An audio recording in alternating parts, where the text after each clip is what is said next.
రాష్ట్రంలో రేపటి నుంచి బతుకమ్మ సంబరాలు ప్రారంభం కానున్నాయి.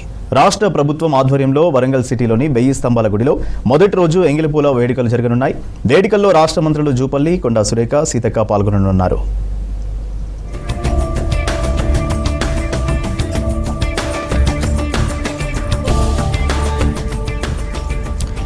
సీఎం రేవంత్ రెడ్డి నేతృత్వంలో ప్రజాప్రభుత్వం బతుకమ్మ ఉత్సవాలను వైభవంగా నిర్వహించేందుకు అన్ని ఏర్పాట్లు చేసిందని చెప్పారు మంత్రి కొండా సురేఖ. సకల జనులు సబ్బండ వర్ణాలు కలిసి ఐక్యత స్ఫూర్తిని చాటేలా రాష్ట్ర వ్యాప్తంగా కార్యక్రమాలు రూపొందించిందన్నారు. చారిత్రక ప్రదేశాలు, ప్రసిద్ధ పుణ్యక్షేత్రాలు, వారసత్వ కట్టడాలు, పర్యాటక ప్రాంతాల్లో 9 రోజులు బతుకమ్మ ఉత్సవాలను ఘనంగా నిర్వహించేందుకు ప్రభుత్వం అన్ని ఏర్పాట్లు చేసిందన్నారు.